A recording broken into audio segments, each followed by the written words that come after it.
All right, lipids. This time we're talking non-saponifiable steroids.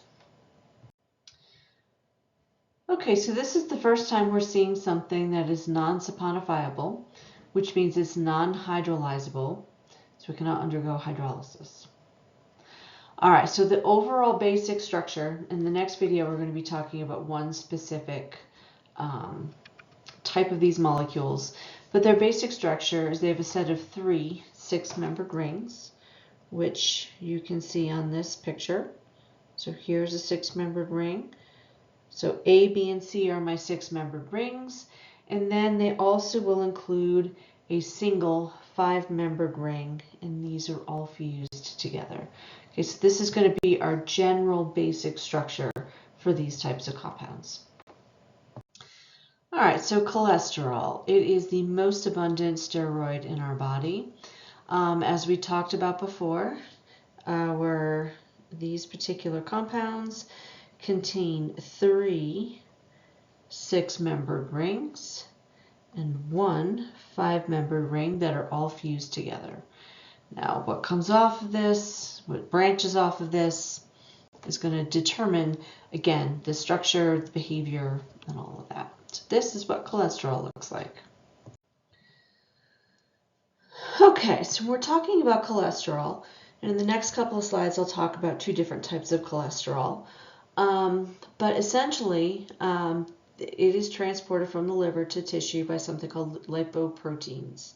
These are going to be water-soluble complexes. We have 2 different sources of cholesterol, one from our diet, our dietary fat, and then we also have cholesterol that is produced in the liver. The liver's job is to remove some of the excess bad cholesterol from our system, and it's good cholesterol that's going to help us do that. And you can see the process over here in this overall diagram. I'm going to talk a little bit about the good cholesterol and the bad cholesterol and the role that both of those play in the next slide. All right, so cholesterol. So cholesterol is kind of a bad reputation.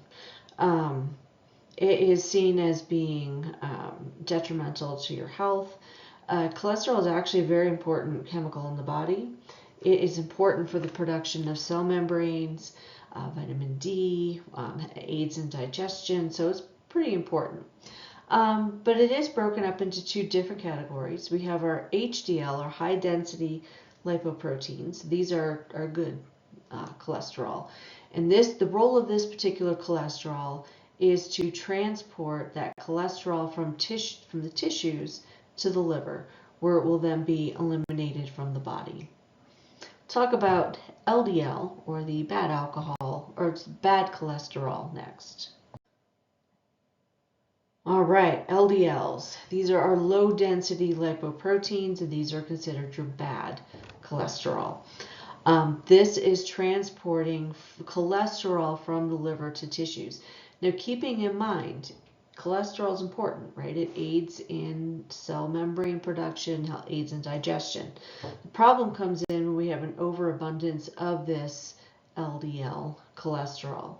And an abundance of this can actually lead to plaque formation in the blood vessels, which can cause a lot of serious issues.